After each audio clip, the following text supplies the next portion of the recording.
ನಮಸ್ಕಾರ ಎಲ್ಲರಿಗೂ. ನಾನು ಹೇಳಕ್ಕೆ ಬಂದಿರೋದೇನಪ್ಪ ಅಂತಂದರೆ, ಇವತ್ತು ನಾನು ಕೇಳ್ತಿರೋ ಕ್ವಶನ್ ಏನಪ್ಪ ಅಂತಂದರೆ, ಸರ್ಕಾರಕ್ಕೆ ಏನು ಮಾಡ್ತಿದೆ ನಮ್ಮ ಸರ್ಕಾರ ಅಂತ. ಇಲ್ಲ, ಸ್ಟೂಡೆಂಟ್ಸ್ ಏನು ಕೇಳ್ತಿದ್ದಾರೆ ನಿಮ್ಮ ಹತ್ರ? ನಿಮ್ಮ ಮನೆ ಆಸ್ತಿ ಕೇಳ್ತಿದ್ದಾರಾ, ಅಥವಾ ನಿಮ್ಮ ಅಪ್ಪ ಮಾಡಿ ಇಟ್ಟರು ಆಸ್ತಿ ಕೇಳ್ತಿದ್ದಾರಾ? ಇಲ್ಲ, ನ್ಯಾಯ ಕೇಳ್ತಿದ್ದಾರೆ. ಯಾಕಂದರೆ ಅದರಲ್ಲಿ ಅವ್ರ ಭವಿಷ್ಯ ಇದೆ, ಅದಕ್ಕೋಸ್ಕರನೇ ನ್ಯಾಯ ಕೇಳ್ತಿದ್ದಾರೆ. ಹಿಂದೆ ಇದೇ ಸರ್ಕಾರ ನೀವೇ 1 ಮಂತ್ ಹಿಂದ್ಗಡೆನೆ ನೀಟ್ ಪರೀಕ್ಷೆಗೆ 3-4 ನಿಮಿಷ ತಡವಾಗಿ ಬಂದರು ಅಂತ ಸ್ಟೂಡೆಂಟ್ಗಳಿಗೆ ಒಳಗಡೆ ಅಲೋ ಮಾಡಲಿಲ್ಲ. ಅವ್ರ ತಂದೆ ತಾಯಿ ಮಕ್ಕಳುಗಳು ನೋಡೋಕ್ಕಾಗ್ದೇ ಒಬ್ಬ ತಂದೆ ತಲೆ ಜೆತ್ಕೊಂಡು ಪ್ರೆಗ್ನೆಂಟ್ ಕೆಳಗಡೆ ಬಿದ್ದರೂ ನಿಮ್ಗೆ ಕರ್ನೆ ಅನ್ನೋದೇ ಬರಲಿಲ್ಲ. ಆ ಟೈಮಲ್ಲಿ ಅಷ್ಟೊಂದು ರೂಲ್ಸನ್ನು ಫಾಲೋ ಮಾಡೋರು ನೀವು, ಇವಾಗ ನೀಟ್ ಪರೀಕ್ಷೆ ಲೀಕ್ ಆಗಿದೆ ಅಂತ ಅಷ್ಟೊಂದು ಸ್ಟೂಡೆಂಟ್ಸ್ ಎಲ್ಲ ನ್ಯಾಯ ಕೇಳ್ತಿದ್ದಾರಲ್ಲ, ಈಗೇನಕ್ಕೆ ಅವ್ರ ಮೇಲೆ ನೀವು ಲಾಠಿ ಚಾರ್ಜ್ ಮಾಡಿಸಿದ್ದೀರಾ? ಪೊಲೀಸರು ಹೊಡಿತಿದ್ದಾರೆ, ಓಕೆ, ಬಟ್ ಪೊಲೀಸರು ಏನಕ್ಕೆ ಹೊಡಿತಿದ್ದಾರೆ? ನೀವು ಹೊಡಿ ಅಂತ ಹೇಳಿದಾಗಲೇ ಅವ್ರು ಹೊಡಿತಿರೋದು. ನೀವು ಅವ್ರಿಗೆ ಪರ್ಮಿಷನ್ ಕೊಟ್ಟಿದ್ದೀರ ಲಾಠಿ ಚಾರ್ಜ್ ಮಾಡೋಕ್ಕೆ. ಯಾಕೆ? ಸರ್ಕಾರ ಮಾಡಿದರೆ ಅದು ತಪ್ಪಲ್ಲ, ಅದೇ ಮನುಷ್ಯರು ಮಾಡಿದರೆ ಅದು ತಪ್ಪಾಗೋಗುತ್ತೆ. ಒಂದು ನೆನ್ಪಿಟ್ಕೊಳ್ಳಿ, ಇವತ್ತಿನ ಯೂತ್ಸೇ, ಇವತ್ತಿನ ಸ್ಟೂಡೆಂಟ್ಗಳೇ ನಾಳಿನ ಈ ದೇಶದ ಪ್ರಜೆಗಳು ಅನ್ನೋದನ್ನು ಮರೆಯೋಕೆ ಹೋಗಬೇಡಿ. ನಿಮ್ಮಿಂದನೇ ಅವರಲ್ಲ, ಅವರಿಂದ ನೀವು. ಅವ್ರು ಮನಸ್ಸು ಮಾಡಿದರೆ ಒಂದೇ ದಿನದಲ್ಲಿ ಸರ್ಕಾರನೇ ಚೇಂಜ್ ಮಾಡೋ ಕೆಪಾಸಿಟಿ ಅವ್ರಿಗಿದೆ. ಅವ್ರು ಏನು ಕೇಳ್ತಿದ್ದಾರೆ? ಈ ಥರ ಪರೀಕ್ಷೆ ಲೀಕ್ ಆಗಿದೆ, ಇದಕ್ಕೆ ಕಾರಣ ಏನು ಅದನ್ನು ಹುಡುಕಿ ಕೇಳಿದವ್ರು, ನ್ಯಾಯ ಕೇಳಿದವ್ರ ಮೇಲೆ ನೀವು ಲಾಠಿ ಚಾರ್ಜ್ ಮಾಡಿದ್ರೆ ಅಂತಂದರೆ ಅದು ಬೇಕು ಅಂತ ನೀವೇ ಮಾಡಿದ್ದಂಗೆ ಆಗ್ಬಿಡುತ್ತದು. ಆಗೋದೇನೋ ಹಂಗೆ ಆಗಿದೆ ಅದು. ಅದಕ್ಕೋಸ್ಕರ ಇಷ್ಟೊಂದು ಯಾರು ಬಾಯ್ಬಿಟ್ಟು ಧೈರ್ಯವಾಗಿ ಕೇಳ್ತಿದ್ದಾರೋ ಅವ್ರ ಮೇಲೆ ಲಾಠಿ ಚಾರ್ಜ್ ಮಾಡ್ತಿದ್ದೀರಾ. ಏನಕ್ಕೆ ಲಾಠಿ ಚಾರ್ಜ್ ಮಾಡಿಸೋ ಉದ್ದೇಶ ಏನು ಅಂತ ಏನು ಕೇಳಲೇಬಾರ್ದಾ? ಅವ್ರ ಭವಿಷ್ಯಕ್ಕೋಸ್ಕರ ಅವ್ರು ಏನು ತಪ್ಪು ನಡೆದಿದೆ ಅಂತ ತಿಳ್ಕೊಳ್ಳೇಬಾರ್ದು. ನೀವು ಮಾಡಿರೋದೇ ಸರ್ಕಾರ, ನೀವು ಮಾಡಿದ್ದೇ ರೂಲ್ಸು, ನೀವು ಹೆಂಗೆ ಮಾಡ್ತೀರೋ ಹಂಗೆ ನಡಿಬೇಕು. ತಪ್ಪು ಮಾಡಿದವ್ರಿಗೆ ಶಿಕ್ಷೆ ಅನ್ನೋ ಆಗಿದ್ರೆ ಆ ಮಕ್ಕಳಿಗೆ ನೀವು ಆ ಥರ ಹೊಡಿಸ್ಬಿಟ್ಟಿದ್ರಲ್ಲ.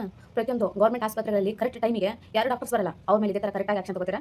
ಎಮರ್ಜೆನ್ಸಿ ಕೇಸ್ಗಳಿದ್ರು ಆಂಬುಲೆನ್ಸ್ ಕರೆಕ್ಟ್ ಟೈಮಿಗೆ ಹಾಸ್ಪಿಟಲ್ಗೆ ರೀಚ್ ಆಗಲ್ಲ, ಅವ್ರ ಮೇಲೆ ಯಾವತ್ತಾದರೂ ಕರೆಕ್ಟಾಗಿ ತೊಗೊಂಡಿದ್ದಾರೆ ಆ್ಯಕ್ಷನ್? ಎಷ್ಟೋ ವಿಧಾನ ಪರಿಷತ್ತಲ್ಲಿ ಮೀಟಿಂಗ್ ನಡಿಬೇಕಾದ್ರೆ ಎಷ್ಟೋ MLA, ಎಷ್ಟೋ ಸದಸ್ಯರು ಲೇಟಾಗಿ ಬರ್ತಾರೆ, ಅವ್ರ ಮೇಲೆ ಏನಾದರೂ ಆ್ಯಕ್ಷನ್ ತೊಗೊಂಡಿದ್ದೀರಾ ಹೇಳಿ?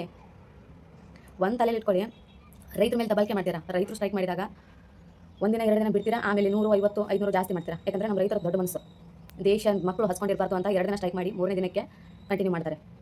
ಹಂಗೆ ಕಾರ್ಮಿಕರು ಸ್ಟ್ರೈಕ್ ಮಾಡಿದರೆ ಏನು ಮಾಡ್ತೀರಾ? 150 ಜಾಸ್ತಿ ಮಾಡ್ತೀರಾ. ಹೋಗಲಿ, ಪಬ್ಲಿಕ್ಗೆ ತೊಂದರೆ ಆಗಬಾರ್ದು, ಸಾರ್ವಜನಿಕರಿಗೆ ತೊಂದರೆ ಆಗಬಾರ್ದು ಅನ್ನೋ ಕಾರಣಕ್ಕೆ ಅವರು 2 ದಿನ ಮಾಡಿಬಿಟ್ಟು 3 ದಿನಕ್ಕೆ ಮತ್ತೆ ಅವ್ರ ಕೆಲಸ ಸ್ಟಾರ್ಟ್ ಮಾಡ್ತಾರೆ. ಆಶಾ ಕಾರ್ಯಕರ್ತೆಯರು ಅವರು ಸ್ಟ್ರೈಕ್ ಮಾಡ್ತಾರೆ, ಅವ್ರಿಗೂ 50, 100, 500 ಜಾಸ್ತಿ ಮಾಡ್ತಾರೆ. ಅವರು ನಮ್ಮಿಂದ ಪಬ್ಲಿಕ್ಕಿಗೆ, ಗರ್ಭಿಣಿ ಮಹಿಳೆಯರಿಗೆ ತೊಂದರೆ ಆಗಬಾರ್ದು ಅನ್ನೋ ಕಾರಣಕ್ಕೆ ಅವರು 2 ದಿನ ಸ್ಟ್ರೈಕ್ ಮಾಡಿ 3 ದಿನ ಮತ್ತೆ ಅವ್ರ ಕೆಲಸ ಸ್ಟಾರ್ಟ್ ಮಾಡ್ತಾರೆ. ಪ್ರತಿಯೊಬ್ಬರು ವಿಶಾಲವಾದ ಹೃದಯದವರೇ. ಆದರೆ ನೀವು ಕೈ ಹಾಕಿರೋದು ಯೂತ್ಸ್ಗೆ, ಅದರಲ್ಲೂ ಇವಾಗಿನ ಜನ್ರೇಷನು 2026 ಜನ್ರೇಷನ್ಗೆ ನೀವು ಕೈ ಹಾಕಿದ್ದೀರಾ. ಜೇನುಗೂಡಿ ಕೈ ಹಾಕಿದ್ದೀರಾ. ಇವಾಗಿನ ಯೂತ್ಸ್ಗೆ ಜೇನುಗೂಡಿ ಕೈ ಹಾಕಿದರೆ ಅವ್ರಿಗೆ ಸಿಹಿ ಕೊಡೋದು ಗೊತ್ತು, ಮೈಯಲ್ಲೆಲ್ಲ ಕಚ್ಚಿ ಊತ ಬರೆಸೋದು ಅವ್ರಿಗೆ ಗೊತ್ತು. ಏನಕ್ಕೆ ಮಾತಾಡ್ತಿಲ್ಲ? ಇಲ್ಲ, ನೀವು ಅಷ್ಟೊಂದು ಹೊಡೆದ್ಬಿಟ್ಟು ತಲೆಯಲ್ಲಿ ರಕ್ತ ಬರ್ತಿದೆ, ಎಷ್ಟೋ ಜನ ಜೀವ ಹೋಗಿದೆ, ಅದಕ್ಕೆ ನೀವು ಸ್ಟೂಡೆಂಟ್ಸ್ ಪರವಾಗಿ ನಿಂತ್ಕೊಂಡು ಅವ್ರ ಭಾವನೆಗಳಿಗೆ ಸ್ಪಂದಿಸಿ ಅವ್ರು ನೋವು ಏನು ಅಂತ ಕೇಳಿಬಿಟ್ಟು ನ್ಯಾಯ ಕೊಡಿಸೋದ್ರ ಬಗ್ಗೆ ಒಬ್ಬರು ಮಾತಾಡ್ತಿಲ್ಲ. ಅದನ್ನು ಸುಧಾರಣೆ ಮಾಡ್ತೀವಿ, ಇದು ಸುಧಾರಣೆ ಮಾಡ್ತೀವಿ ಅಂತ ಹಿಂದೆ ಇರೋದನ್ನೆಲ್ಲ ಸ್ಕೀಮೆಲ್ಲ ತೊಗೊಂಡು ಬರ್ತೀರಾ. ಇವಾಗ ಎಲ್ಲೋಗಿದೆ ನಿಮ್ಮದು ಉದ್ಧಾರ ಮಾಡೋದು? ಎಲ್ಲೋಗಿದೆ ಇವಾಗ? ಉದ್ಧಾರ ಮಾಡ್ತೀವಿ ಅಂತ. ಆ್ಯಕ್ಚುಲಿ ಯಾವ ಮೊನ್ನೆ ಹಾಸನ ಸೈಡ್ದವರು, ಮಂಡ್ಯ ಸೈಡ್ದವರು ಹೇಳ್ತಿದ್ರು, ನಮ್ಮ ಸೈಡನ್ನೆಲ್ಲ ನೀವು ಏನು ಇಂಪ್ರೂವ್ ಮಾಡೋದೇನು ಅವಶ್ಯಕತೆ ಇಲ್ಲ, ಉತ್ತರ ಕರ್ನಾಟಕದ ಸೈಡ್ ಜನ ತುಂಬ ವಲಸೆ ಬರ್ತಿದ್ದಾರೆ, ಬೆಂಗಳೂರು ಸೈಡ್, ಆ ಕಡೆ ಅಭಿವೃದ್ಧಿ ಮಾಡಿ, ನಮ್ಮಲ್ಲಿ ಏನಕ್ಕೆ ಅಭಿವೃದ್ಧಿ ಮಾಡ್ತಿದ್ದೀರಾ ಅಂತ ಅವರೇ ಹೇಳ್ತಿದ್ದಾರೆ. ಅದನ್ನು ನೀವು ತಲೆಗೆ ಹಾಕೊಳ್ಳಲ್ಲ, ಯಾಕೆ ನೀವು ಮಾಡಿದರೆ ರಾಜಕೀಯ ಆಗಿಬಿಟ್ಟಿದೆ. ಇದನ್ನು ತಿಳ್ಕೊಳ್ಳಿ. ಈ ಥರ ನೀವು ಇದು ಕಂಟಿನ್ಯೂಸ್ ಇದೆ ಆದರೆ ನೀವು ಯಾರ ಭಾವನೆಗಳಿಗೂ ಸ್ಪಂದಿಸಿಲ್ಲ, ಯಾರ ನೋವಿಗೂ ನಿಂತ್ಕೊಳ್ಳಿಲ್ಲ, ಯಾರ ಕಷ್ಟನೂ ನೀವು ಕೇಳಿಲ್ಲ ಅಂತಂದರೆ ಸರ್ಕಾರನೇ ಅಲ್ಲೋಲ ಕಲ್ಲೋಲ ಮಾಡಿಬಿಡ್ತಾರೆ. ಇದಂತೂ ಪಕ್ಕ ಬರೆದಿಟ್ಕೊಳ್ಳಿ.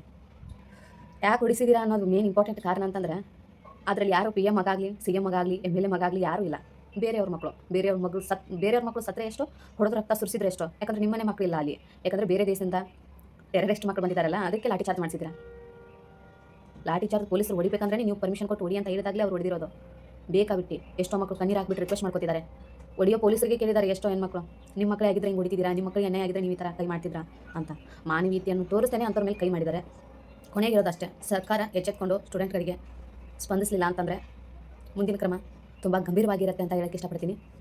ನಿಮ್ಮ ಅನಿಸಿಕೆ ಏನಂತ ಕಮೆಂಟ್ ಮಾಡಿ ತಿಳಿಸಿ. ನಮಸ್ಕಾರ.